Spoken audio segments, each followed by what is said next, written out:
Hello, and welcome to another episode of Drunk Doctor Who. Holden, you can come out here now. No, you're doing great. Alright. Alright. This is episode 84, The Brain of Morbius. Today is the 29th of November, 2021. The Brain of Morbius was broadcast in 4 episodes from the 3rd of January 1976 to the 24th of January 1976. So we passed another year mark, which is neat. Oh, hello there.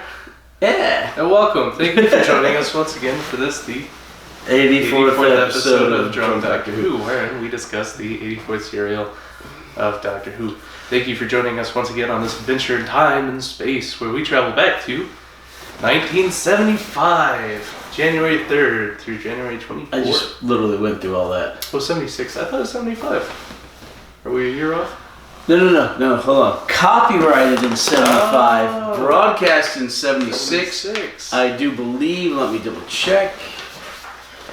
Where is this? On this adventure, our companions are the... Yes, I am correct. 1976, copyright 75, but broadcast in 76. Lovely Sarah Jane Smith joins us on this adventure. Which we have. And our villains. Our enemies. Women. Sisters, specifically.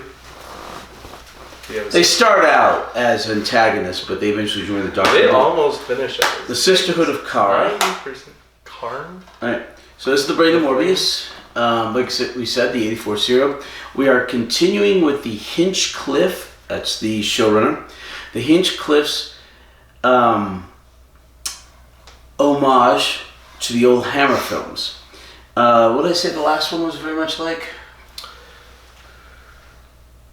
Android Invasion? Invasion of Body Snatchers. Invasion of Body Snatchers. Yep. This one is very, very, very, very, very, very much Frankenstein.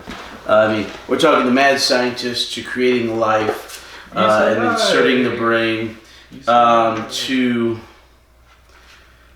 I mean, literally to, at the end,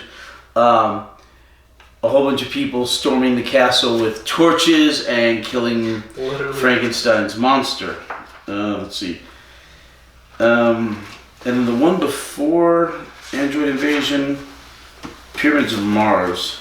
If anything, that was the Mummy. So, you basically have the Mummy.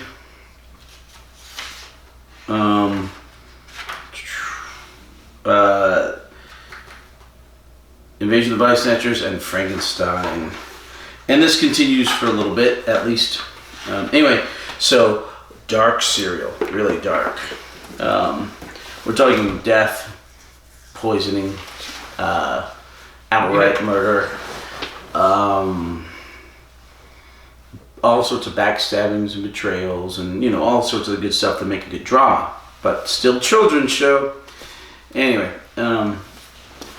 Morbius, Mahendri Solon. Sisters of Karn and Kondo. Hard to put the Sisters of Karn and Kondo on there, but... Poor Kondo. Yeah. He's definitely antagonistic. Nah. Okay, so anyway, I'm Hatter, and this is Holden. And if you're one of our, 30 subscribers, welcome back. If you're just visiting here for the first time, welcome. I don't know how you ended up on this video, but... We're sorry. Yeah. This is the least watched show on the internet, seriously. Where are we drinking today, Theo? Alright, I'm actually drinking, for a change, Crown Royal Vanilla. It's very good. I also decided to switch it up today, try something new. Twisted tea. That's not new, that's what you always do. Same thing I have every week. Yeah. I woke up late for the podcast. I had to run by the store. I was happy they had Twisted tea. I thought I was going to try something new, but then I was like, oh, they have it. Okay. I stopped at Food King, which is not where I normally go to pick up my alcohol. Food King? Food King has Twisted tea. Okay. Right? I didn't think that... I'm like, man, I'm going to have to pick up some Modelo, which... We only got a Food King a couple of years ago. Nothing wrong with Modelo. Yeah, they bought out old, United and Alco locations. No. Well, Alco hasn't been a thing for... We still have United, but there was something else they bought out. I thought that was a United. We do still have United, but Yeah. Lowe's? They bought out the Lowe's. Mm-hmm. All Lowe's are gone. I think they're out of business for good. Okay. So anyway, if you notice, we're back home in Lubbock. All right. So last week we were in Las Vegas, and it's the only episode I've had to actually watch before I rendered it to make sure we didn't mention the name of the hotel. Did we? No, we didn't. Okay. So I didn't have to edit it. When was that? Huh? That was last week. Was when that was. Yeah. So that was last week. Anyway, so this week back in Lubbock, so you can see we have our set behind it. Well, not a set, it's my room. What's a set? It's my office. It's not a set. If it was a set, it'd be fake. This is real. This is a podcast set. You can have a set in an actual room of an actual building. Okay. Anyway, so last week I kept talking about butterbeer. It was ginger beer.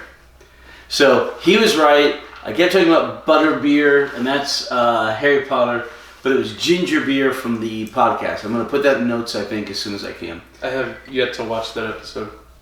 We were supposed to make a custom intro, but I never did, because I could have made something generic, but we never ended up picking up some like B footage for a Saturday Night Live montage.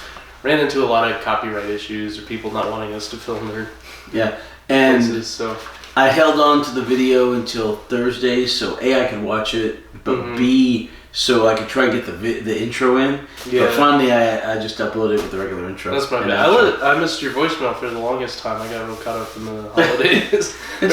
Thanksgiving. Thursday was Thanksgiving. There's your missed call, and then I had all my other friends and family and Thanksgiving calls, and it just got lost. All right, so how was your Thanksgiving? It was really good. How was your Thanksgiving, Henry? It was wonderful. I got up early. So I've been going to bed earlier, trying to get into a better sleep pattern. Tonight will be the first night in the last week that I don't go to bed at the same time as my wife, because we're doing the podcast. This morning I got up at 3 a.m. To be at work at 4. To be at work at 4, because it's the holidays. But I got up early, I put in the ham, and everything was ready, right on time at noon. Perfect. And everyone showed up right on time at noon, and we had a great meal. And nice. It was fun. You have some family in town? Well, my in-laws, they all live here. My mother-in-law lives here, my brother-in-law, his wife, their daughters, my nieces. Yeah, they all live here. That's really convenient. All my family lives here in Lubbock. Alright, so happy Thanksgiving. And welcome back to Lubbock. We're done with Vegas for a bit.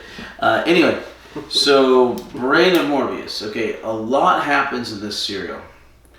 The Doctor and Sarah land on a planet. They were trying to go to... Where were they trying to go last serial? Unit headquarters? They were at Unit headquarters. Where were they trying to go? They were trying to go somewhere. I think he was trying to take her home or something. Yeah. And the TARDIS kind of gets derailed. And they wind up on this planet, and he's like, I know it's you, Time Lords. I know it's you who did this. I mean, he's making excuses, right? He's blaming the Time Lords. Well, to be fair, it's probably the either the TARDIS or that weird magnetic radiation field that's destroying all the ships and making them crash land. Yeah. So the Doctor's like, yeah, I don't care. And he starts playing with his yo-yo. In the meantime... Working on his double loop. In the meantime, a ship crashes, and the guy gets out in an escape pod. This was before the TARDIS showed up. And it's a guy with some sort of bug insect thing. He's a mutt, a mutated bug creature. Yeah. And Kondo, it's literally his name, Kondo, kills it. He's sort of the hunchback, big guy thing.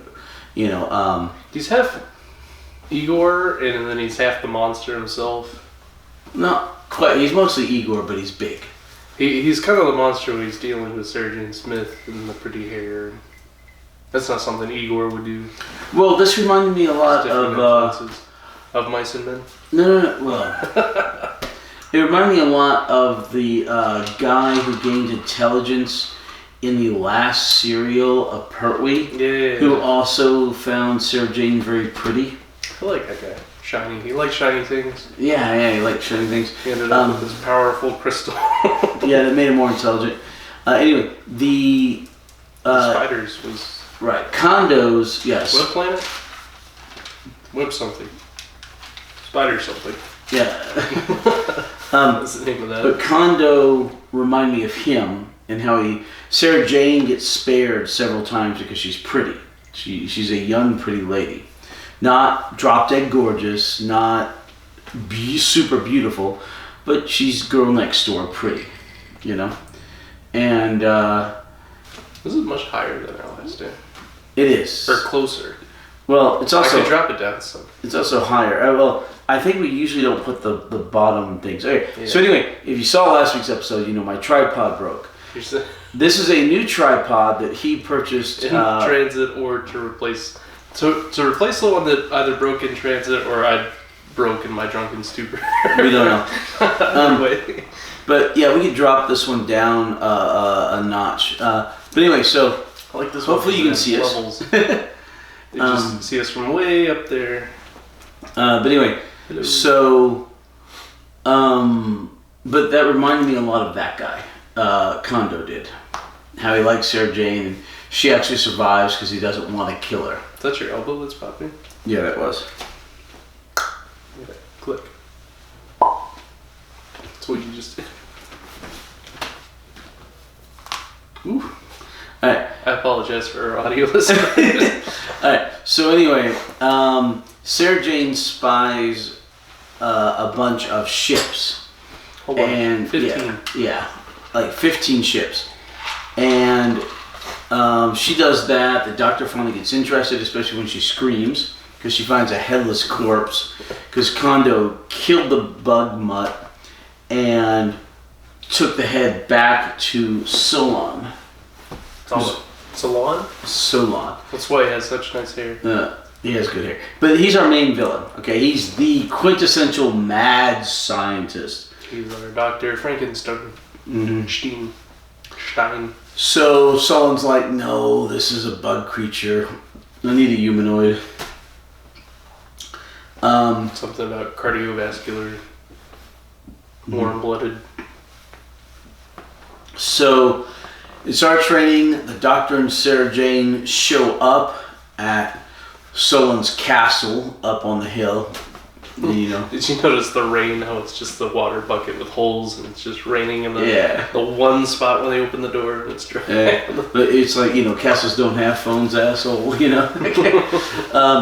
But he's like, pardon me, you know, it's raining, and the Doctor's like, could you spare a glass of water?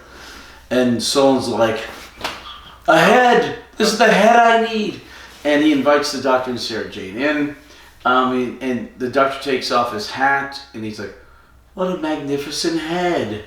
And the Doctor's like, well, I used to have a gray model, and some people liked it. Talking about Pertwee, the most recent. Sarah Jane Smith said she liked it. Yeah, she liked it too. And then... Pertwee wasn't that great. Yeah. Well, I guess he was. Yeah, he was. So you get this... it's hard to tell in the black and white. When did it go to No, color? he was color. It was color. He we was went color. to color in Troughton. Pertwee Right. was our first color. Yeah, he was our first Doctor in color. I remember it being slightly blonde. Okay, so Troughton and Hartnell do show up in color in The Three Doctors, which is a Pertwee serial, when they show up for that. And this one briefly. Were they in color? Oh, the pictures are in a more of a sepia tone, but yeah. But anyway, so they don't show up, just pictures of them do. Anyway, so this Solon starts to talk, and he talks, and he ends up poisoning the Doctor and Sarah Jane. Or just giving them a ton of absinthe. Yeah, well, he gets... Put little bottle in big bottle. Yeah, he gets Kondo to... Get the poison, Kronk. You ever watch Emperor's New Groove? No. Oh, fantastic cartoon. But he gets Kondo to put the sleeping potion in there, and he basically Mickeys the Doctor and Sarah Jane. Although Sarah Jane was smart. Jane. She was dumping hers out into a hand basin, a finger basin, next to her cup. I thought it was a urinal thing. A bedpan. Just sitting on the table. No, it was, I think, a finger bowl. Oh.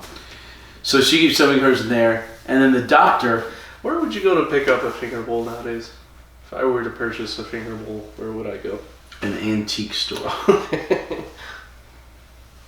Yeah, an antique store. I guess people don't eat finger foods anymore, so they don't. Well, they do, but they usually just wipe it on the napkin. I mean, if you're going to eat ribs, you generally wipe it on a napkin now, or you have a wet wipe. You don't use a finger bowl anymore. See, I prefer the finger bowl. Have you ever used a finger bowl? No, never. But I'd love to. Then how do you prefer it? I think you prefer the idea of the finger bowl. More sustainable. Less waste. In theory. Alright, so anyway. I used to have a Chili's wet wipe in my wallet, but it looked like a condom, so I stopped carrying it. I'm like, people are going to get the wrong idea. The wrong impression, yeah. Chili's branded condoms in my wallet. Chili's branded because it's a square packet. That has to be the worst condom idea ever, is Chili's branded condoms. That's what it looked like. Alright, cheers. Okay, to Chili's branded condoms. I never have anything to talk about. On a first date.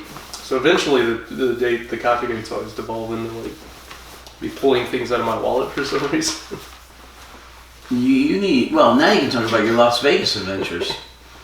I don't know, I kind of like going through my wallet on the second, third date.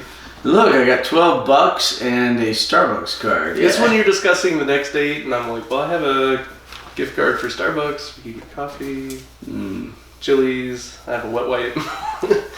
I threw the wet wipe out. Right. So anyway. It was a conversation starter. Okay. It's not what you think it is. Alright, so anyway, this serial moves fast. It could have been a 6-parter. In fact, we have an extra moment or two of cliffhangers. Episode 3, I thought. It's only episode 3? Yeah. So, this guy wants to take the doctor's head, and he wants to use it and graft it onto this body of alien parts and human parts that he's put together. It's amalgamation. Right, so he can put the brain of Morbius into this body. Morbius was apparently this horrible Time Lord who was president of the Time Lords, who dreams of galactic conquest and enslavement of other races and whatnot. We don't know everything. But apparently he was so bad that the other Time Lords executed him. Death penalty. Executed him and scattered his atoms to the 9 corners of the universe. I'm not 100% sure how you get 9 corners in the universe. It's a dimensional thing. Well, I mean, a cube basically has 8 corners. Yeah, and then there's one more poked in there. I don't know how you get that 9th one, but anyway. So, he was executed, but apparently this guy kept his brain in a jar for the last 20 years or whatever.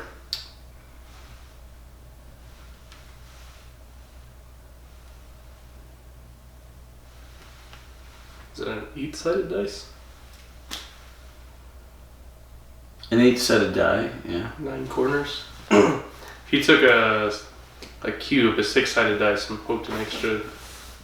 No, an 8-sided die will have 6 corners. 8-sided die? Yeah, 6 corners. If you take a cube, a 6-sided dice, and then poke an extra corner in it, and equally distribute the corners, how many sides would that be? 1 corner would make 3 more sides. Out of a cube, to be 6, 7, 8. The cube already has 8 corners. Yeah, but only 6 sides. So if you added a 9th corner, how many sides would there be on that? 8. Or 9. No. 9? No. Because how many sides are there in a corner? 3 usually. So no, a corner is one of the points. Right. Yeah. And depending on... So if you add another point, another corner in a cube... Usually you'll have 3 axes going off of it. Yeah, but you'd have to redistribute them equally for the 9th corner. So imagine a cube, and you take the 6th side, and from the inside you poke a corner out of it. That's going to create 3 more sides, 4 more sides. But then you equally distribute the corners. If anything, it would create 2 more sides, because you're creating 2 extra sides out of 1. So it'd be 3 sides, but 1 was there and 2 others. Well, 1 point can have 4 sides, like a pyramid. That's... So you'd have 9 pyramids. Yes. That's an 8-sided die with 6 corners. Alright. What kind of dice would have 9 corners? Anyway. I'm trying to put this universe in a 3D scope. Yeah, no. Anyway. Alright, so there are the Sisters of Karn who live on this planet. Apparently, Morbius was exiled to the planet at some point, and his trial was there, and people from all over the universe came to see his trial before he was executed. And there's this elixir of life, okay? And it's known, or it was known, only to the Sisters of Karn and to the Time Lords. Sisters of Karn shared it with the Time Lords because they were the only other species equal to the Sisters of Karn. So this is the first time we ever meet a species that at least are on level, more or less, with the Time Lords. Okay? They have an alliance. Yeah, they have an alliance. The Sisters of Karn. The Sisters of Karn live forever because of the sacred flame. The sacred flame creates the elixir, and the elixir gives it immortal life. You think there'd be more of them? Except they don't have any guys to reproduce with, so there's only like... There's about a dozen women. Yeah. But apparently it's only while there's an elixir, because that old lady, you would imagine at some point she drank the elixir, but she still died because she wasn't continuously drinking the elixir. It's like an elixir you have to drink yearly, maybe? I don't know. Yeah, they don't give a time frame, but you have to drink it, but it basically gives you eternal life. If you keep not immortal. If you're killed, you're still killed. Oh, yeah. As the one lady like was. Yeah, as the one lady was. Like an elf. An elf. Elves are immortal, right? Until they're killed. Oh, indeed. They don't have a natural lifespan. Yeah, they do. Lord of the Rings. Oh, Lord of the Rings? And World of Warcraft. Well, until their tree got cut down. Yeah, in Lord of the Rings, they don't until they're actually killed. Yeah, most.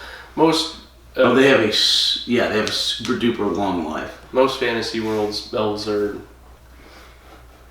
immortal until killed. They don't die of natural causes. So anyway, you have the Sisters of Karn. Sisters of Karn believe their flame is dying, and so they're eventually going to have to face extinction themselves. Elf warriors are crazy, right? What? If you're immortal until someone shot you with an arrow, would you willingly just like march in the battle? It's like, I could live forever unless I go and get killed. Yeah, I'll sign up for the military. Have you seen Highlander? I'll be on the front lines. I guess they're bored of living. I guess they're tired. That doesn't really come into play until the second Highlander, where he's... No, in the first one, he goes and he fights. Well, there can only be one Highlander. Right, in the end, yeah. Yeah. There can be a lot of elves. They'll live forever if they don't go and die.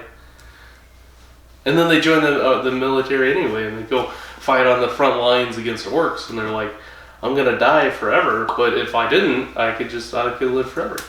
That's why they're so secluded. Alright, Doctor Who podcast. We're talking about immortality and... Okay, so anyway, the flame's dying, and the main lady, what's her name? Marin.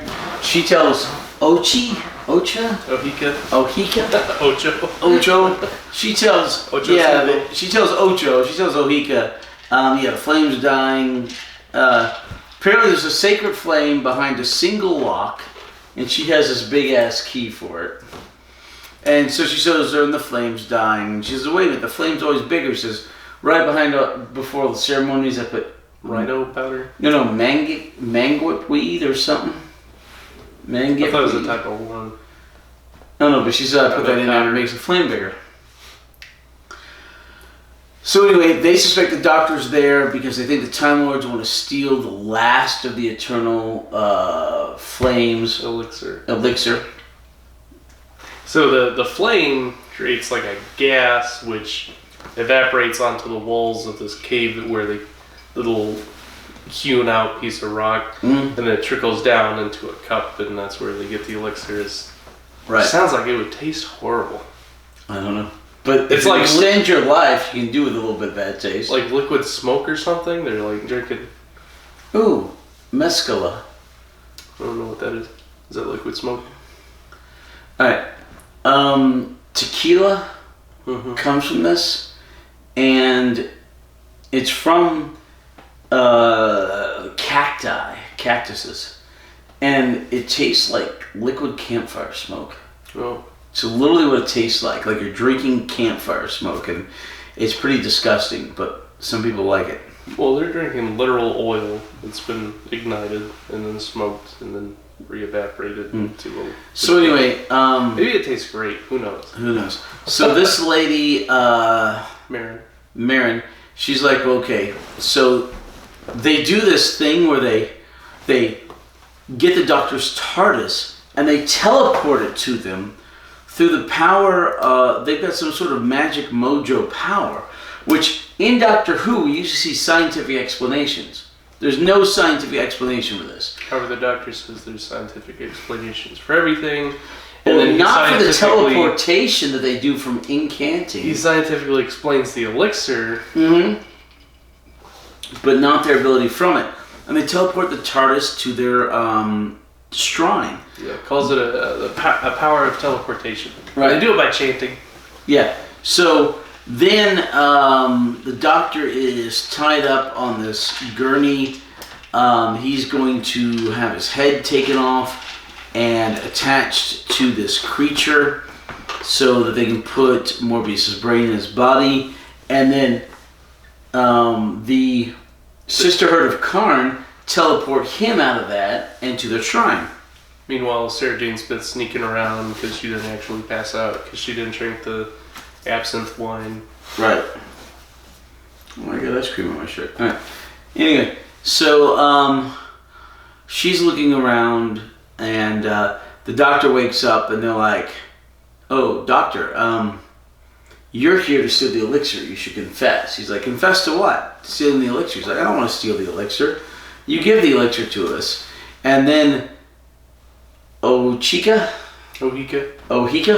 she's like, "Well, the flame is fading," and some of the other sisters were like, "Wait, what? What are you talking about? The flame's fading?" You see the look on their faces, which is some pretty good acting for, in some cases, extras. And it's like, "What do you mean the flame's fading?" And she says, yeah, you're trying to see what's left of the elixir of life because you know this is happening." He's like, no, I don't. And they put him on they're gonna burn him at the stake. And if he doesn't confess, and he's like, "Well, wait a minute, what's going on with the flame? I can help you. This is a geological thing." Anyway, where does the first episode end? Monster. So meanwhile, Sarah Jane is looking around, snooping around the laboratory. Solon and Kondo figure out that the Doctor's disappeared. They're like, "It's not possible. Did you put all the sleepy powder in the drink?" He's like, "I put the little bottle in the big bottle." So he's like, "You can't be awake." And he's like, "The sisters must have taken him." They're looking around. Very sharp, Solon is. Meanwhile, Sarah Jane Smith is poking around the laboratory. She pulls a curtain because she sees something moving. She thinks it's the Doctor, and it's this horrible headless amalgamation that's twitching. And right hand's a big giant lobster claw. Left hand is an actual human hand. Mondo's hand. Because Mondo has a hook for a hand. The rest of the body looks like it's put together from, was it butcher's leftovers? Mm-hmm. Yeah. Ganglia. Yeah. Very disturbing. Children's show will not produce nightmares, yet will. All right. This is an upsetting episode. So Yeah, her pulling back the curtain is the end of episode 1, where we see this horrific beast. So 1 death so far, end of episode 1. Episode 2. They're talking about putting the doctor to death at the stake, and he says, "I'm only 749 years old." The life don't begin until 7. She's like, "Are you going to keep prattling on?" And he's like, "Well, why do you need a confession if you're so sure I did it?" She says, "Well, that way the Time Lords can't come back and say you didn't, stuff like that." This is the first time they put an exact number to the doctor's lifespan, because we've had hints at how old he is with the 500-year-old journal, and then later on he says he's in his mid-700s, just recently actually, but this is the first time he actually said 749 years old. That's how old he is. I think the first doctor mentions about 400 and something years old. Yeah, he's old. But I think the first doctor mentions it. Anyway, Which isn't at all accurate. So the doctor's about to be burned at the stake. Sarah Jane gets out. She finds out what's going on, and she tries to help the doctor. She manages to sneak in, because she's female. She manages to find some sort of red covering. And because all these Sisters of Karn are wearing red. And all the other sisters have their candle lit to light the fire under the doctor. And Sarah Jane doesn't when she's going around the fire. And Sarah Jane gets behind the doctor and uses wire snippers. She pulls them out of his own pocket. Yeah. And she cuts the rope and unbinds the doctor. And so they're doing the incantation of death over and over again. In the meantime, Solon shows up and says, "Stop." Because he wants that head. Because he wants the doctor's head. And the sisters... Yeah, the sisters all are like... men do. Who doesn't want so great? So the sisters are like, "Well, wait a minute. You stopped us. This is death to anyone who intrudes here." And he says, "Well, blasphemy. I've never asked of anything." They're like, "Yes." "And I've helped you so many times." They're like, "Yes." He says, "I just want the doctor's head." And they say, "No, we will destroy you if you remain. You will become a sacrifice." So he leaves. After he offers up Kondo, he says, "If you must sacrifice somebody to the flames, sacrifice my servant." He throws Kondo to the floor, And he offers up Kondo. The sisters refuse him. He leaves. And the sisters continue with the ritual, but eventually the doctor manages to escape thanks to Sarah Jane. Mm-hmm. On the way out... Aaron's kind of dozing off and falling asleep. The doctor's almost burning, and he waits for her to close her eyes again, and he makes a run for it. On the way out, pursue. Marin zaps at the doctor, which blinds Sarah Jane. She has this big ring that she looks at, and apparently and it's a weapon. She uses to zap people. So Sarah Jane and the doctor keep running. They go around a nook. The Sisters of Karn go forward. The doctor and Sarah Jane follow them. And they eventually make it out. And Sarah Jane says, "Look, I'm blind. I can't see." Mm-hmm. And the doctor says, "Well, we need to keep going." She says, "Where are we going?" He's like, "Solon's castle." "Well, why are we going there? The guy's mad. He'll try to kill you." And the doctor's like, "Well, I need to find out if Morbius is real." Because right before he got knocked out, he felt Morbius's brain touch his. With all the anger and hate and vitriol. Kinky. So, anyway, the doctor and Sarah Jane make it back to Solomon's castle. In the meantime, Solon is downstairs talking to Morbius, who we don't know is a brain in a jar yet. They're just talking. And the doctor and Sarah Jane show up, and then Kondo's like, "Solon, you were going to sacrifice me. Why were you going to sacrifice me?" And Solon's like, "No, it wasn't. It was a joke. It was just a joke." And Kondo's got his hook around Solon's neck, and he's gonna kill him. Draws his curved And he's like, dagger. "I'll do anything you want." He's like, "My arm now." He says, "Okay, you go get the operating room ready, and I'll get your arm." Problem is, his arm is already attached to the monster thing. Mm-hmm. So we find out that Kondo was one of the people that crash landed on the planet. Yeah. And he becomes Solom's servant. Solom amputated his arm, makes the excuses because he's terribly mangled in the crash, but really he just needed it. It was the only way to save him, was how he put it. Yeah. Really he just needed it for his body that he's building his cadaver. And then he purchases Kondo's loyalty just by continuing to promise that he'll reattach his arm and redo his arm and he'll have his human hand again. So he put that hook on it. Kondo's really not a bright guy, so I don't know if he's not bright because of the crashed ship or if he started off with a low IQ. I don't know how he did space travel. and we do not know if that magnetic radiation is natural and Solon's just taking advantage of it to harvest bodies. Yeah, Solon. Or if he's helping to create that magnetic radiation to harvest the bodies. We don't know. That never comes up. It does. It does. It was the Sisters of the Flame. And the doctor made them promise that they have to stop crashing ships to protect the flame. Well, I don't know. Okay. The doctor makes them promise, but we don't know if they're literally doing it on purpose or if it's natural. They're vehemently protecting their flame, which I think the implication is it alluded that they were crashing ships to protect the flame because. And so Solon was just there taking advantage of it. I think so. Oof. Wow. Okay. So anyway, so Doctor and Sarah Jane show back up while Solon is talking to Morbius, and Kondo's like, "Master, master!" And so Solon comes up,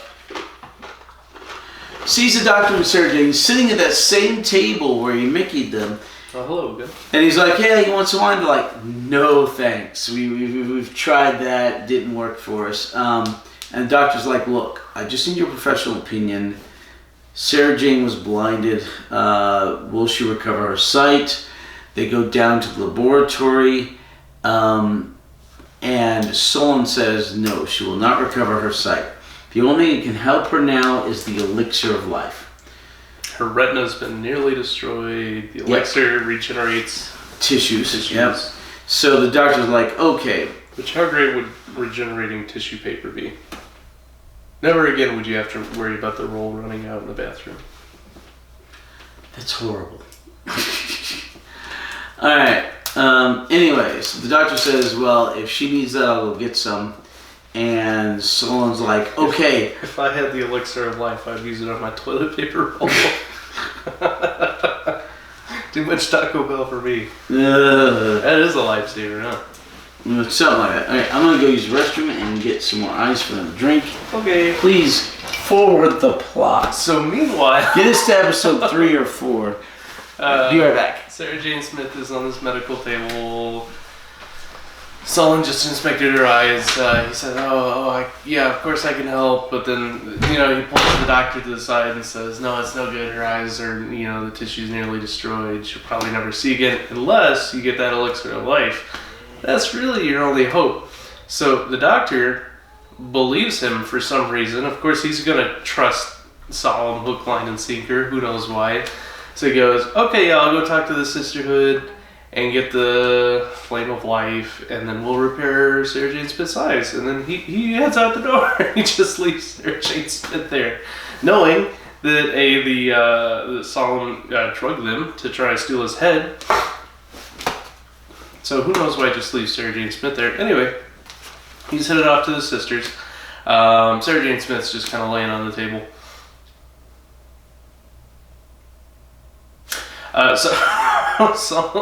Sorry, I got a little confused about. She found the body last episode. It's the same laboratory. Here she is lying on the table again. She knows that the body's in the corner. I don't know. It's very strange that the doctor just left her there and that he trusted Solon. So Solon walks out the room, grabs Kondo, and says, "Hey, give this note to the Sisterhood of the Flame. You have to get this there before the doctor gets there." So Kondo, of course, being promised that he's going to have his arm back, does the bidding of Solon. Meanwhile, Solon goes down to the basement and has a little chat with Morbius again, and at this time, we discover that Morbius is just a brain in a jar. And it's very gruesome. You see his vocal cords stretched against this vibrating. It's really kind of cool. He has these artificial vocal cords that vibrate, so he talks, and he's just this brain in a jar. And Morbius is very upset because he's like, "Why have you not made my body yet? I feel nothing. I see nothing. I want to be whole again." And then Solomon keeps making these excuses like, the Time Lord showed up, interference, yada yada yada. They have this whole conversation. Anyway, Solon leaves again. Sarah Jane Smith, of course, being the investigative reporter that she is against something, starts feeling her way around the laboratory. Because she's blind, she can't see. Eventually, she discovers this little alcove, this other basement area where Morbius's brain is. Because Morbius is upset, so he keeps calling out, "Solon, Solon!" So she goes, "Who's that? Is that the doctor?" And she walks in, and she has this whole conversation with a brain in the jar. And that cliffhanger ending to episode 2. We're still on episode 2. All right. Yeah. So episode 3, Sarah Jane Smith has this conversation with Morbius, and then Solon discovers that Sarah Jane Smith discovered Morbius. He goes, "Get out of here!"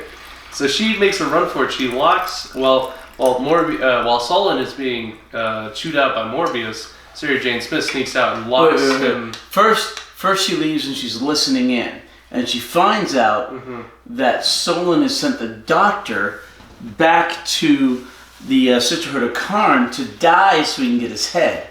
So then she locks him in. I feel like we already knew that, though. No. Well, we knew that, but she didn't know that. I feel like the doctor should know that. The doctor got drugged by this guy and then leaves Sarah Jane Smith there and goes, "Okay, bye-bye." It's like, what? So, he's trying to help her. So he runs off. So Sarah Jane... I'm trying to help you. I'm going to drop you off at this mass murderer's house because he's great with sutures.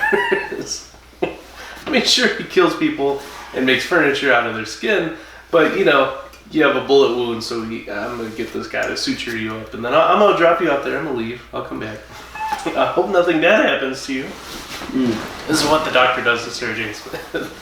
It's like here's this guy that just drugged us, tried to amputate my head. We got away.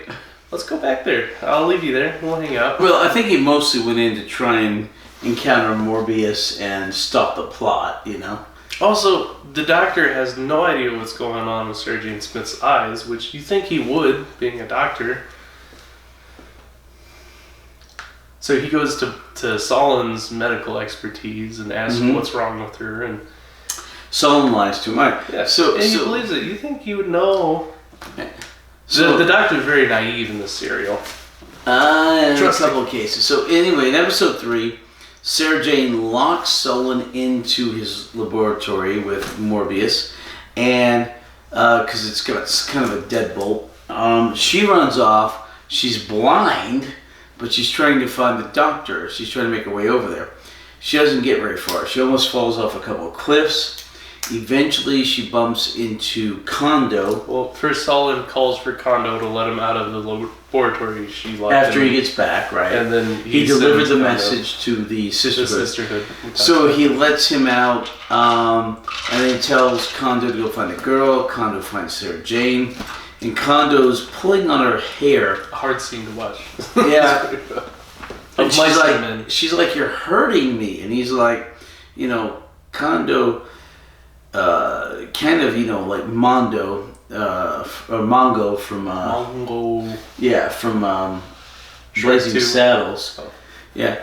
He's like Kondo like girl pretty. Kondo's supposed to kill girl, but Kondo no kill girl. Yeah, Kondo no kill girl, and hair pretty. So Kondo takes Sarah Jane back. They get Sarah Jane into the laboratory. They tie her up really good and properly this time. She's still blind. Kondo's caressing her hair, and she's repulsed by it. And so Solon's like, look, hey, she doesn't like it. Go away, Kondo. So Kondo goes away. Which is probably the only decent thing he does during the entire series. No, he doesn't do it out of decency. He's just trying to get rid of Kondo, because immediately after that he says, maybe I'll give him your hair as a gift after I kill you. So right, but he at least saves Sarah Jane from a really awkward situation. He's just making an excuse to get Kondo out of the room. He doesn't care about Sarah Jane Right. Smith. Okay, in the meantime, the doctor walks into the front door at the shrine. Hello again. The Sisterhood's already been warned about him.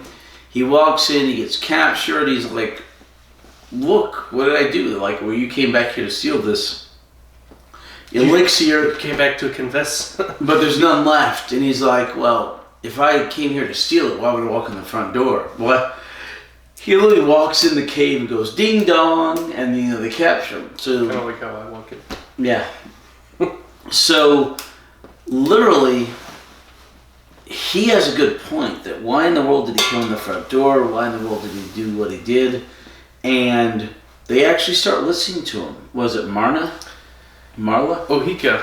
Marin. Marin's not having it. Right. No, Ohika she is actually, the one yeah. that says, well, if he can help... The doctor says, it's a geological thing, I can help your little flame issue, and Marin like, that is blasphemy, and Ohika's like, well, if you can help, I mean, what's the word? It's done. It's dead. 5 of them took the elixir earlier, and that was the last of it. So that's the last of it. What harm can he do? So he throws a firecracker down in the flame, and he breaks up the soot, which apparently is not allowed the gas to come through. They haven't had a chimney sweep in a while. Apparently they didn't know they needed it. And the flame goes really, really high. And he says, look, hey. In the meantime, they thought he extinguished the flame for a moment, and they were going to burn him again. So these are the intellectual equals to Time Lords. No, they're not intellectual equals. Racial equals. Because of their longevity, their eternal life. And because of their mind powers. But man, which they can smart? project into any race except Time Lords. Yeah. But the doctor points this out. He says, look, stagnation. You're not progressing. You're stagnating because you get to live forever. Superstition. Yeah, so you are stagnating. You will never progress, so you're stuck in this position. In the meantime... It's like in Game of Thrones, how they have the Lord of Light, and that's a big plot point, and then they never go back to it. That's not... Alright.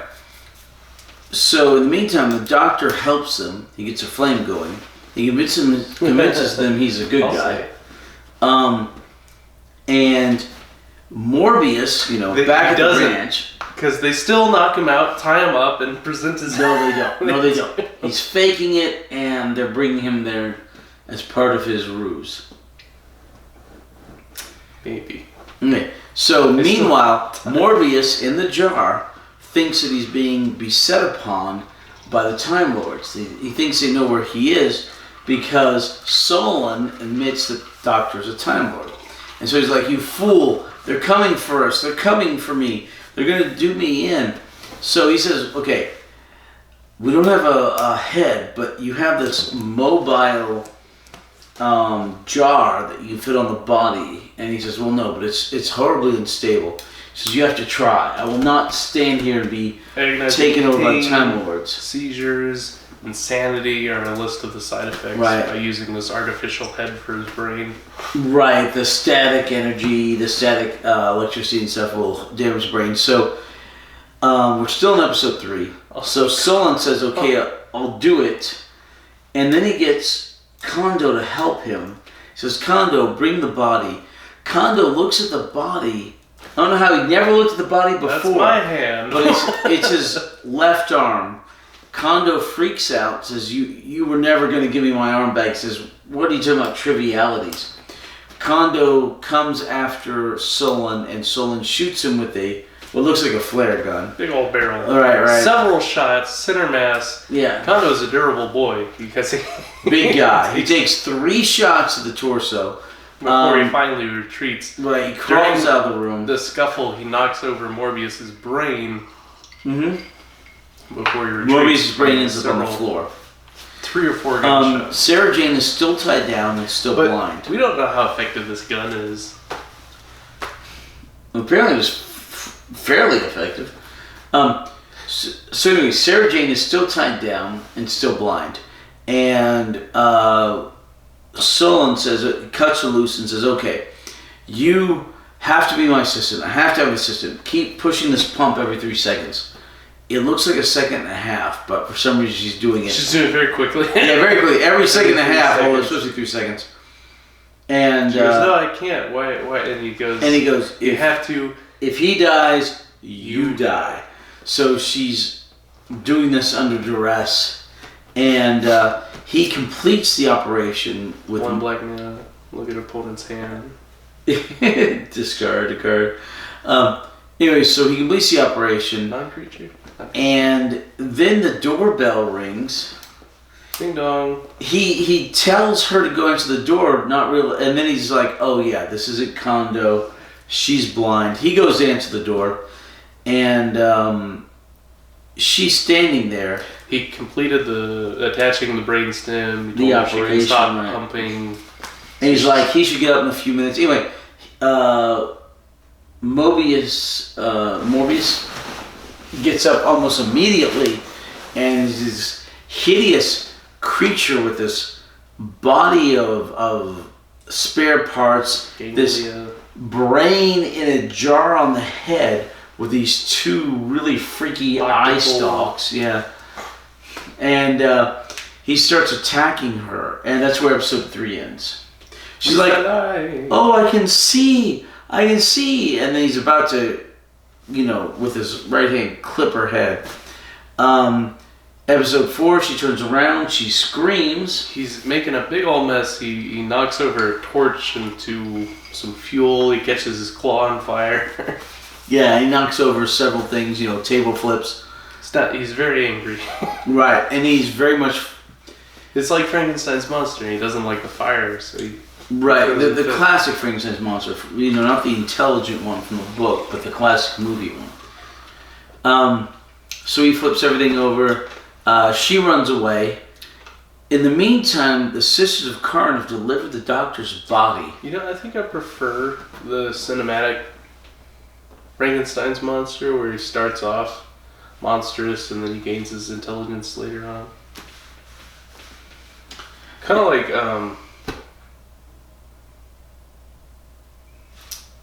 what's the one with Gene Wilder? Young Frankenstein. Young Frankenstein. Yeah. Frankenstein. I like the intelligent. In the book, it's like the Hulk. You have Professor Hulk, and then you have Hulk. And then... Well, that's very much Dr. Jekyll and Mr. Hyde. The Hulk is. Yeah. But in the book, Frankenstein's monster is very intelligent, and eventually leaves into Antarctica to be alone because he can't be in civilization. Frankenstein makes him a wife. That's in some of the later movies. Not no, that was in the book.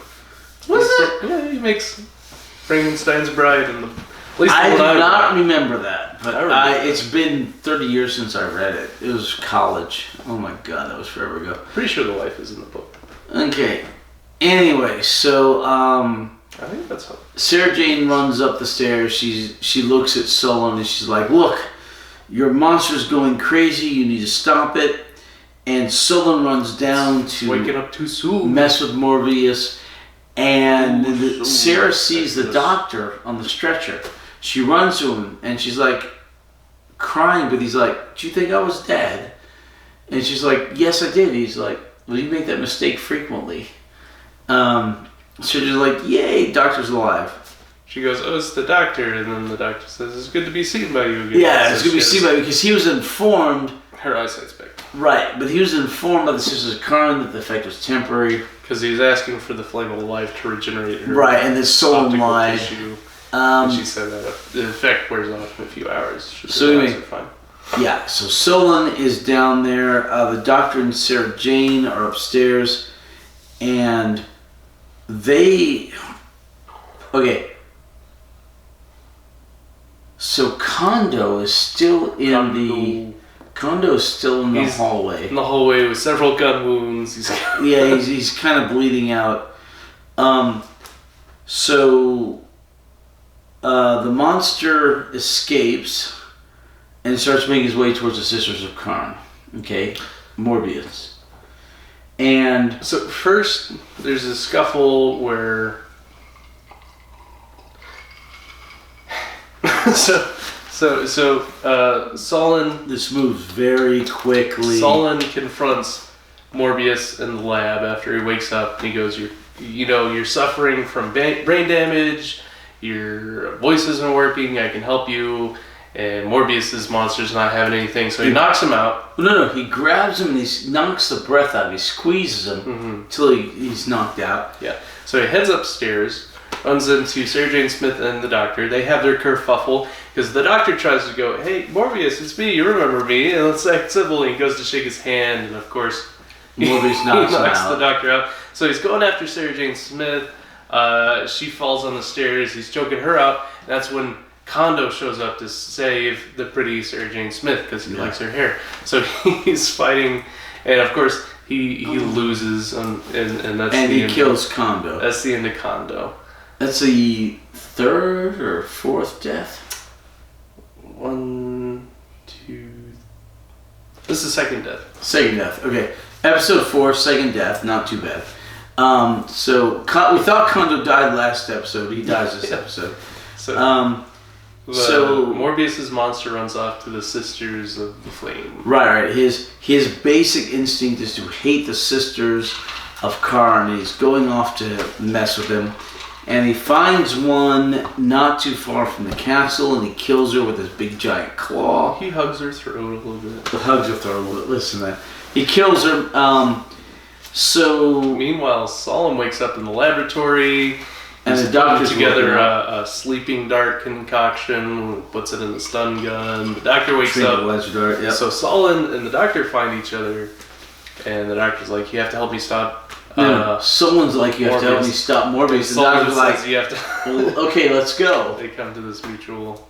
So they're allies for a period. They go off in search of Morbius to stop him. He's already killed our third death in episode 4. Kill it. Right, and so they finally find him after they split up, and Morbius goes at the doctor, and he's got his claw, and he's going to kill him, and again, I swear Solon waits a little too long. He's kind of like, should I let the doctor die? I don't know. He finally shoots Morbius. I need his help carrying Morbius's corpse back. So he finally shoots Morbius. He says, "Doctor, you need to help me get Morbius back to the castle." There's like, well, only because we're going to dismantle him. And to be fair, the doctor, Tom Baker, about 35, 40 years old, at his height, picks up Morbius, puts him over his shoulder, and walks back to the castle. I mean, like, good old-fashioned Marine style. It was great. So we go back and forth where it's like an empty bodysuit to where there's someone in the bodysuit, and you can kind of tell when there's a person manning it, or if it's just like an empty rubber, and it looks like this is the one where it doesn't have a person. Still, he does it, and it's great. Story-wise, he picks up the big guy. Yeah. Dr. Strong. The doctor's right. Dr. Strong. So they get back to the castle, and the doctor's like, "Look, you are going to dismantle his brain, or I will." And he gets out his wire clippers again. 5 minutes. Yeah. Right. 5 minutes. Yeah, 5 minutes. And Morbius like, "Okay, I'll do it." So the doctor leaves him there, rushes back to Sarah Jane, who he left, who was knocked out from Morbius in the laboratory. Yeah. Kondo intervened, so he leaves her right next to the vocal cords on the slab table. Right. She wakes up, Doctor, I've had a terrible dream, and you were there, and Toto too, and yada yada. Anyway, so the doctor's like, yeah, I was there. This is real. She's like, oh crap. So they get locked into the laboratory by Solon, the same way she locked Solon in earlier. The doctor's so naive in this episode. He's like, here, take care of Sergey Smith for me. Here, take apart the brain by yourself. I'll leave you alone. Lots of stuff's going on. So they're locked in the laboratory. Sergey Smith says, sonic screwdriver? And the doctor said, I left it in the TARDIS for no reason at all. But I kept my wire clippers. So the doctor, so Solon is finishing up the surgery that'll make Morbius whole. In the meantime, the doctor's like, well, we can possibly get out of here. And he finds an air vent that'll go up to the upper levels because there are thousands of tons of concrete between them and the upper level. And he's like, okay, so we need this, and this, and he makes cyanide. The cyanide eeps through the vent up to the upper level, ends up killing Solon. Solon falls over and dies from the cyanide. But Morbius is alive because he has special lungs from one of the creatures. And, he's still that head in a jar thing. There's a methane filter in the lungs of this ganglia amalgamation, of course. Exactly. So, he didn't build this for beauty, he built this for efficiency. Functionality. Yeah. So, Solon's dead. The doctor essentially killed him. Doctor murdered him. Nah. So Solon could have been spared if the doctor didn't keep trusting him. So he kind of murdered Solon in the way that you let a murderer out to murder again, so then you give him the death penalty. You could have just kept him locked up in the first place. Like, he didn't have to. First of all, it wasn't murder. It was justified killing. Only because it became necessary because of the doctor's naivete. No. But it was justified killing. Solon needed to die. He could have tied up Solon. He could have tied up Solon. It only became justifiable because the doctor gave him the opportunity. No, it was justified. Solon was evil. It's declared earlier. He could have tied up Solon. Dismantled the brain by himself. Okay, so anyway, Morbius is now cognizant and able to speak in this Frankenstein body, which he was not before. And he comes down the stairs and he unlocks the laboratory down the basement, and the doctor's like, look, I challenge you. I challenge you to this. Solon repaired his brain. Right, this mind wrestling, which is what Time Lords apparently do, and it can end in death. I think your brain is soft because Morbius is like, I have a rank 1 brain. It's like the doctor. He's the head of the Time Lord Council. Right, the doctor's like, well, I think your brain in the jar is no longer rank 1. I think you went soft. I think all brains are mostly soft. Yeah. So I have a hard brain. So they go to this apparatus, which looks like a bit of a pull-up bar. For some reason, Solon just happens to have this sitting around in his laboratory, this Time Lord machine. Very Deus Ex Machina. Convenient. Yeah. So, and the doctor's like, it's a bit of mind wrestling. And he tells Sarah Jane this. And he goes to the bars and he holds it. And there's little plugs for his head. And he looks into this apparatus. And they have the monitor in the middle to show. Right. And Morbius goes to the other side. One human hand and the claw. And he goes onto the plugs. And it shows Morbius as he is. Then it shows the doctor as he is. Then it shows the doctor in the third generation, Pertwee. And then Tom Baker again. At first it goes from Morbius's weird fishbowl dome to Morbius's previous head that we saw busts of that Solon was obsessed with. He kept sculpting these busts of Morbius's head. So we see his fishbowl, and we see Morbius's face, and we see Baker, and then goes to Pertwee, and then back to Baker briefly. I don't remember that. Yeah, and then to Pertwee. So apparently Morbius so the Doctor's pushing and makes Morbius go back, and then Morbius is pushing, makes the Doctor go back, but the Doctor pushes forward. Then he goes back again. Then he goes to Troughton and Hartnell, but then he's fighting because that's the end of him. And Morbius is like, "How long have you lived? How long have you lived?" We find out that there are generations before Hartnell. No, we don't. No, we don't. Yes, we do. Hold on. So then we see about 6 other faces. These faces. No. That looks similar to. No. I mean, it's the same style of clothing, hairstyle that we know as the Doctor. No. Gentlemanly. Come here, come forward. Okay. The faces we see are from the cast, are from the crew who filmed the episode. Oh. They literally didn't have other faces, so they took pictures of the crew who filmed the episode, and those faces are from them. About 5 or 6 men, and this is where the episode is a bit infamous. Some people have speculated these faces are from pre-Hartnell Doctors. However, the logical explanation, both in Doctor Who lore and with the Timeless Child crap, is that these faces are from Morbius's previous incarnations as the Doctor was pushing him back. However, and then Morbius freaks out because he gets pushed back to the last one, and he dies because the Doctor pushed him back that far. no, Morbius wins the mind wrestle. No.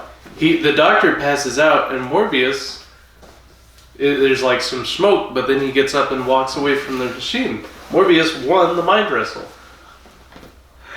God bless you. God bless you again. I like how you do a countdown for your sneezes. 3rd one? 3rd time's a charm. Bless you. Oh, fine.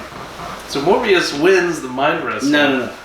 He staggers. He staggers away from it. He staggers. The Doctor holding passes his out. head. The Doctor falls down. Which means... Alright, so...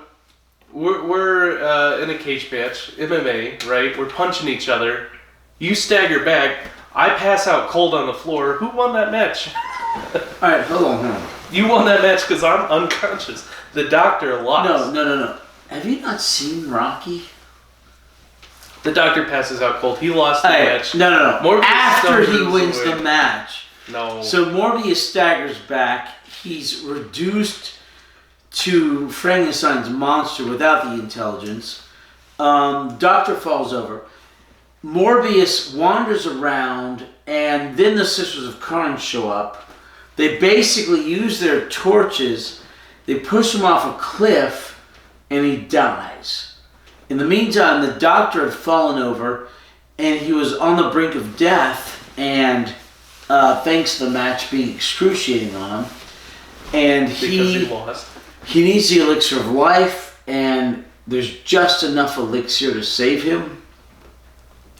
So Myrna,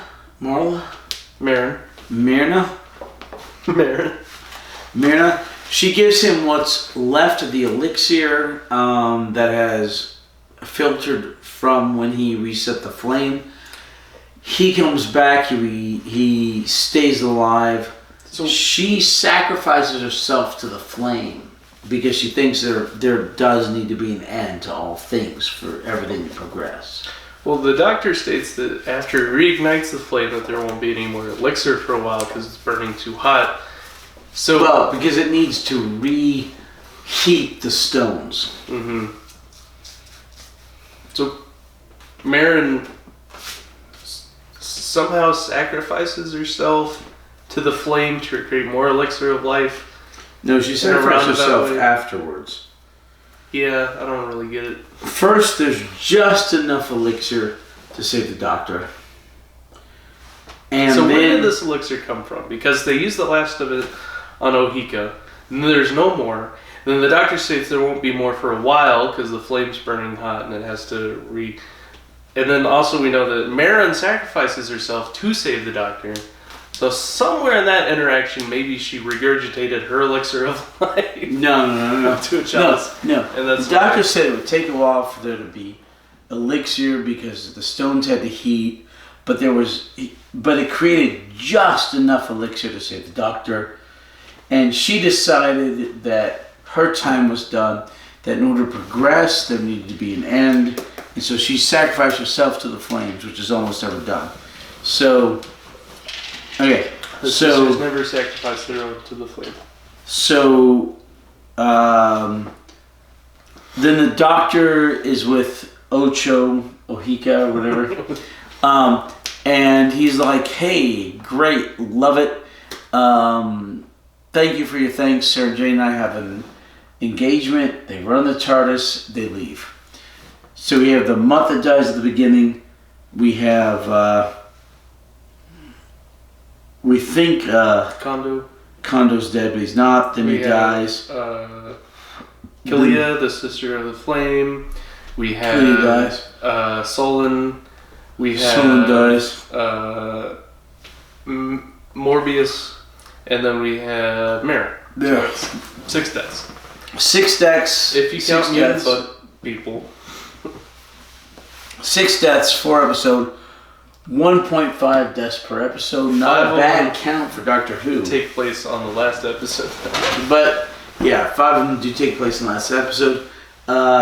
Very dark, very Frankenstein-y. Thank you, Hinchcliffe. Love it. Very dark. Very good serial. What did you think? I liked it a lot. I thought there was a whole lot of intrigue and hints into the expanded universe of Doctor and the Time Lords, and we're getting little tidbits and little hints of their culture and their society and the origin stories. And to be fair, it's called the Hooniverse. The Hooniverse. Yes, the Hooniverse. Well, we gotta redo that name. No, that's literally what it's called, is the Hooniverse. Okay. 2 points of note for this. Okay, never mind. Oh, hold on. First, your questions. Do you have any questions? DWU. What? Doctor Who Universe. No, that's what we're calling it. It's called the Hooniverse. I don't like that. It's not a great name, but that's what it's called. We see the Doctor's regenerations pre-Hartnell. No. Which is cool. No, yes, we don't. Yes, we do. There are no regenerations pre-Hartnell. He lost. The Doctor lost. No. No. He won. He died. He passed out cold. But he won. It cost him.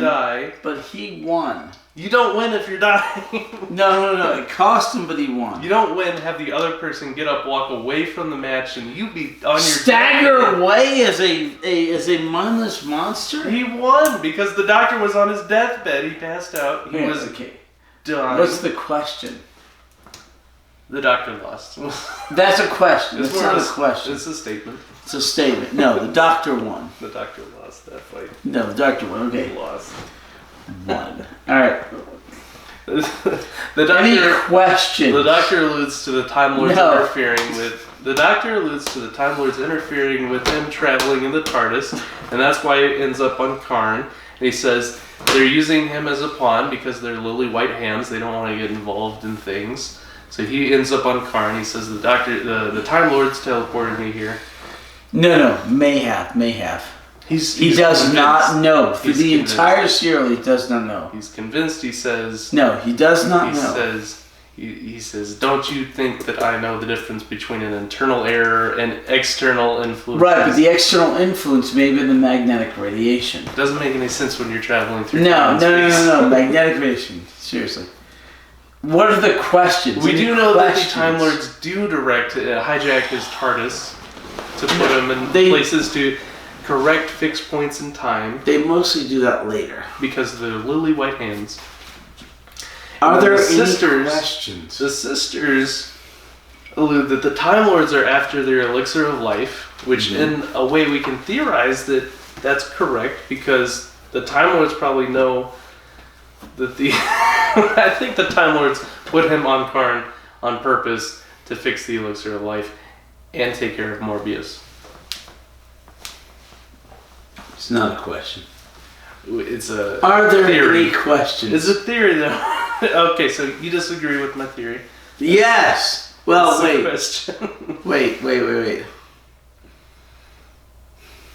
Because they share the elixir of life with the Time Lords. We know it's necessary for the Time Lords to help in their regenerations and tissue repairs. No. Only when a regeneration goes awry. Right. And that's stated. Hold on. So that We don't know if the TARDIS brought him there because the TARDIS, she takes him where he needs to go. We don't know. Not yet in the story. So right now we know that the TARDIS is. She takes him where he needs to go. That's not been explained yet. So It is later. At this point in time, we know that the TARDIS is not perfect, so sometimes it malfunctions. We also know the Time Lords interfere with the Doctor's slip space travel, and they put him where they want him to go. Sometimes. Several times.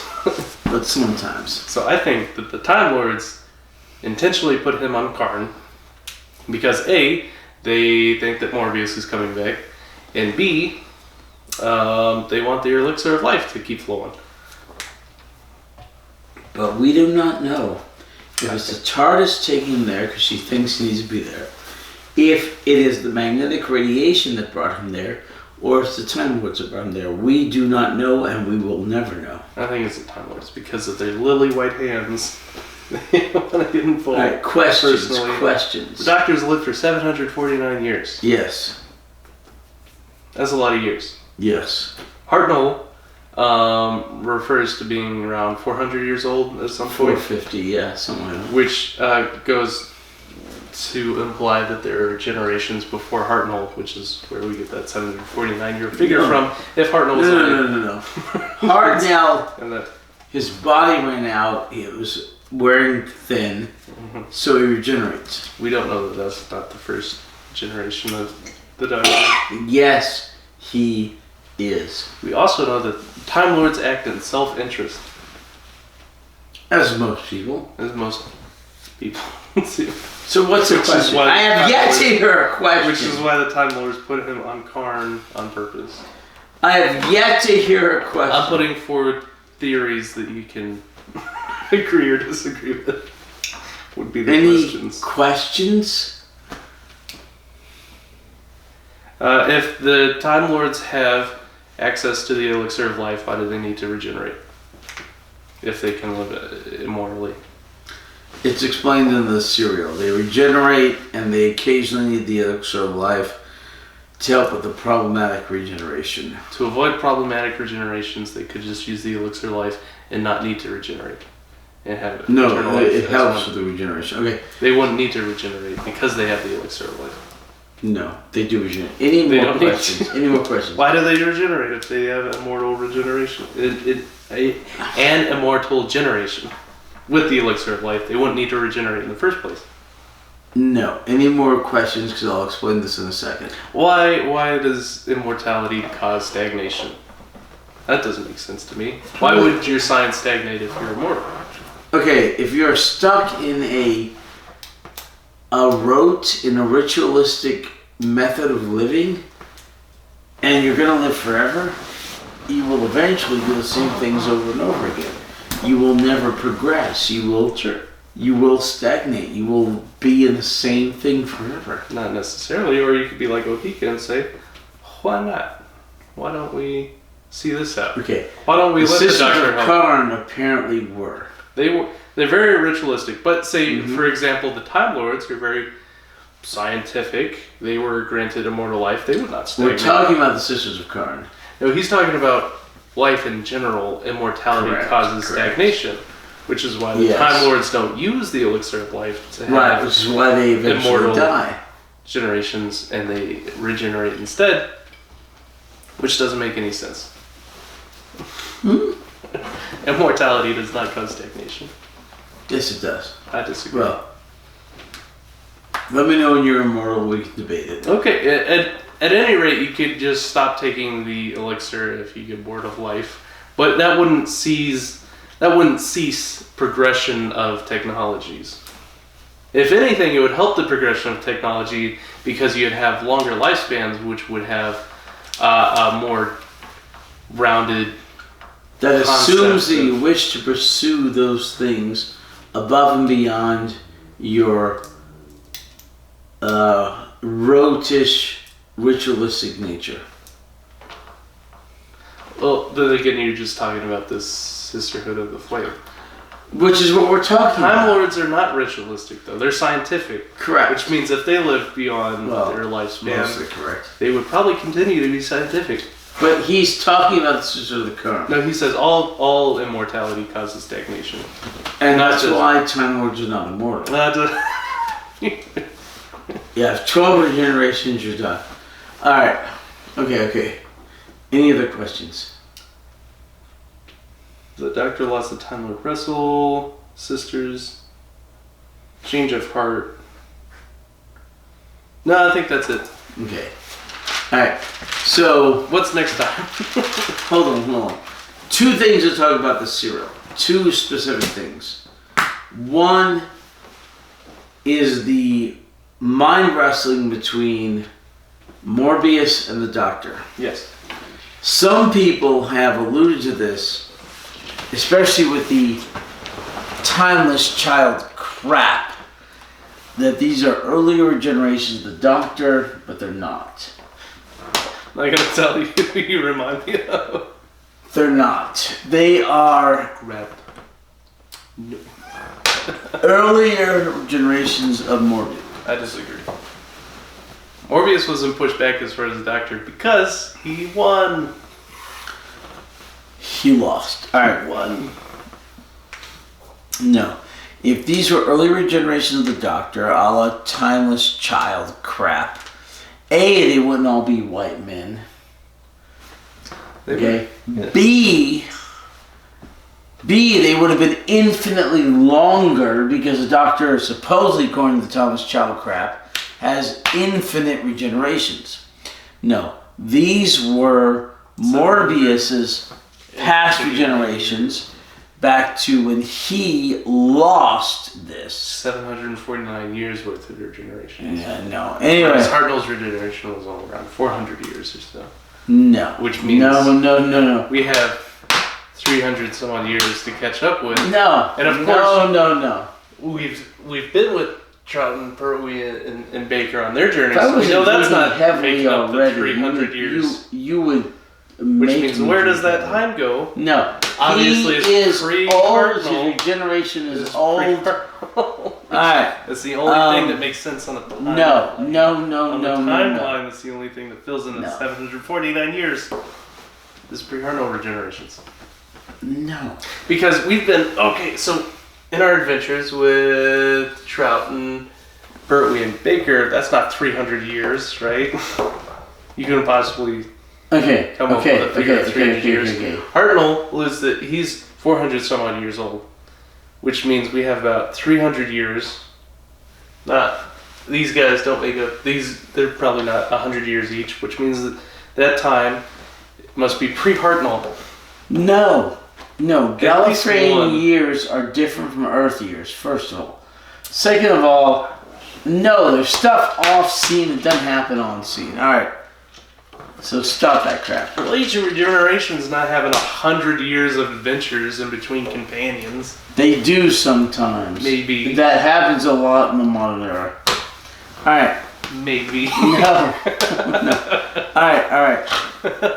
Second of all, okay. The Sisters of Akarn are established in this serial. They do not come back for... My knee's numb. They don't come back for another 34 years. Wow. But they come back in the 50th anniversary in the Night of the Doctor, where the 8th Doctor regenerates into the War Doctor. I'm excited. And the Sisters of Karn are there. So wait, write it down on your thing. I do. The Night of the Doctor. With the 8th, that's where the Sisters of Karn come back. It's the first time they come back in all those years. because in the 50th anniversary, they bring back the Sisters of Karn, they bring back the Zygons, they bring back so much really, really old stuff from the original run. Beautifully. Because Sisters of Karn aren't there for so long. They come back 34 years later. Here's to you, Sisters of Karn. So what serial is that? The 50th anniversary. The Night of the Doctor. Yeah, what number is that? Like, how many more stories do we have to go? Because right now we're on 84. We've only had the 10-year anniversary. So 34 years later is how many serials does that equate to? Give me a moment. How many is it 200 total? Also, what's the next serial? Wait, hold on.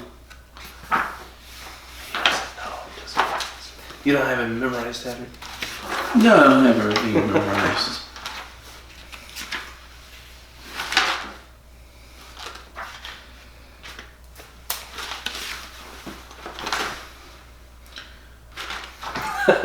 $242. Oh. I thought there were 200 stories total. No, 300 stories 300, total. okay. 200. I am wrong. 300 stories total. What's the next serial? After Brain of Morbius. The Seeds of Doom. Seeds of Doom. The Seeds of Doom. 6 episodes? Yes, 6 episodes. Season finale? Yes, season finale. That's exciting. Yep, next week, 6 episodes. The Seeds of Doom. The Seeds of Gloom. 131.76 to 36.76. Had her speaking in binary. What? Okay. 11010011. Alright, you all good? Yeah, any other questions? No, I don't have questions. You have any questions, you hornyak? No, I think we covered them. We see you next week. Thanks for joining us. The least watched show on the internet. We go to Las Vegas and nobody wants to be associated with us. We come back home and we're here and who cares? Alright. Don't forget, Time Lords breathe out of their anus. No, they don't. And the doctor lost that brain wrestle. No, they don't. Alright. Also, they're pre-heart no regenerations. No, there's not. Alright. Bye-bye. Bye.